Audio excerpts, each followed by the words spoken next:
Bismillahirrahmanirrahim. Assalamualaikum warahmatullahi wabarakatuh.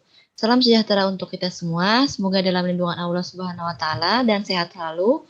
Perkenalkan, nama saya Siti Hayatun Najah dengan NIM 18215201 dari tingkat 3D Keperawatan Sedikit Seksi Tangerang. Di sini saya akan mempresentasikan tugas individu saya tentang telaah jurnal nasional dengan dosen pengampu Ibu Yuni Susilowati MPD.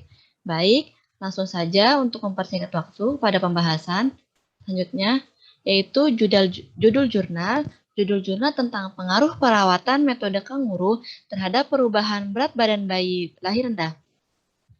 Penulisnya Sylvia Yelmireni Putri dan El Harisda Gusnila. Publikasinya, di sini saya sudah mencantumkan link jurnalnya, bulannya bulan Juli, nomornya nomor 24, halaman 11 sampai 19, volume 9, tahun 2015. Penelaah dan tanggal telaah, penelaahnya atas nama saya sendiri dengan Siti Hayatun Najah, tanggal telaahnya 20 Agustus 2021. Nah, di sini ada deskripsi jurnal. Yang pertama yaitu tujuan utama penelitian. Tujuan penelitian ini adalah untuk mengetahui pengaruh perawatan metode kanguru terhadap perubahan berat badan bayi lahir rendah di ruang inap perinatologi RSUD Dr. Ahmad Mokhtar Bukit Tinggi tahun 2014. Hasil penelitiannya didapatkan rata-rata berat badan bayi lahir rendah sebelum perawatan metode kanguru adalah 1.738,60 gram, sedangkan setelah dilakukan perawatan metode kanguru, berat badan bayi meningkat menjadi 1.766,90 gram dengan peningkatan berat badan sebanyak 28,30 gram di mana p-value sama dengan 0,00 atau alfa kurang 0,05. Nah, kesimpulan penelitian terdapat pengaruh perawatan metode kanguru terhadap perubahan berat badan bayi BBLR di ruang-ruang inap perinatologi RSUD Dr. Ahmad Mokhtar Bukit Tinggi tahun 2014. Selanjutnya ada telaah jurnal. Yang pertama ada fokus utama penelitian. Fokus dari penelitian ini adalah tentang pengaruh perawatan metode kanguru terhadap perubahan berat badan bayi lahir rendah. Nah, elemen yang mempengaruhi tingkat kepercayaan suatu penelitian yang pertama ada gaya penulisan seperti sistematika penulisan dan tata bahasa. Sistematika penulisan sudah jelas, nama jurnal, judul penelitian, autor, abstrak, pendahuluan, metode, hasil, diskusi atau pembahasan, kesimpulan, dan referensi. Tata bahasa yang digunakan penulis sudah cukup baik, pembaca mampu menangkap isi dengan baik dan mudah. Selanjutnya yang kedua ada penulis, yaitu kualifikasinya.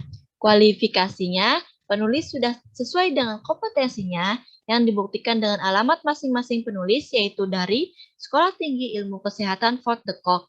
Judul berupa kelebihan dan kekurangannya. Kelebihannya menggambarkan isi penelitian secara umum, kekurangannya tidak ada kekurangan dalam judul.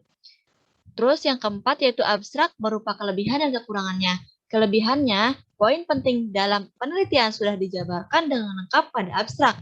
Kekurangannya tidak ada terdapat kekurangan dalam abstrak. Selanjutnya ada elemen yang mempengaruhi kekuatan suatu penelitian. Yang pertama ada tujuan dan masalah penelitian. Tujuan dari penelitian ini adalah untuk mengetahui pengaruh perawatan metode kanguru terhadap perubahan berat badan bayi BBLR.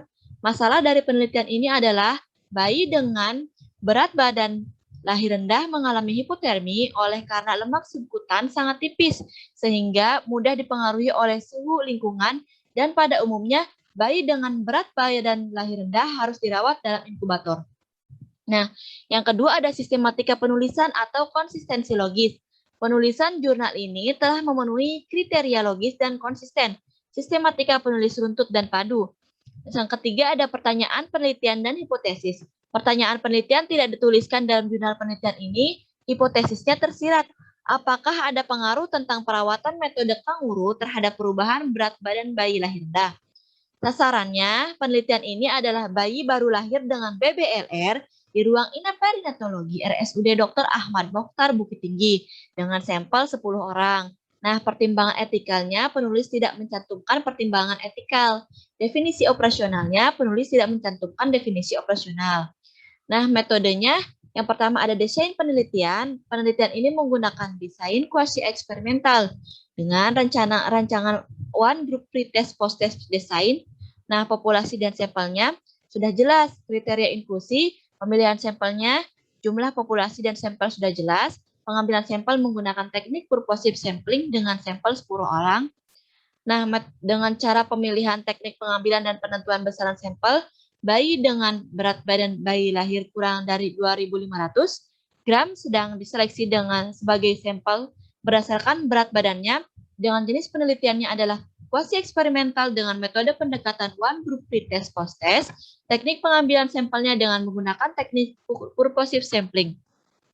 Nah, selanjutnya ada data analisis. Nah, di data analisis ini ada analisis statistik yang digunakan.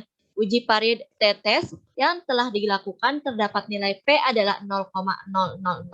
Dengan demikian, nilai P lebih kecil dari nilai 0,05 atau P value 0,00 kurang 0,05. Nah, di sini ada hasil penelitiannya. Di sini ada tabelnya, tabel rata-rata berat badan bayi sebelum perawatan metode kangurung di ruang inap perinatologi RSUD Dr. Ahmad Mokhtar Bukit Tinggi. Di sini ada tabelnya. Nah, yang selanjutnya ada pembahasan temuan hasil penelitian.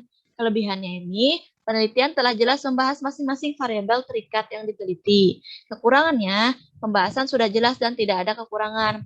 Kesimpulan dan saran, kelebihannya dalam penelitian ini diungkapkan suatu kesimpulan berdasarkan hasil olah data statistik, sehingga kesimpulannya sudah merangkap antara variabel bebas dan terikatnya. Kekurangannya, cara penentuan sampel, pertimbangan etik, dan definisi operasional tidak ditentukan. Nah, cukup sekian presentasi dari saya.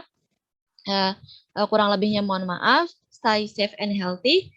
Tetap patuhi protokol kesehatan. Wassalamualaikum warahmatullahi wabarakatuh.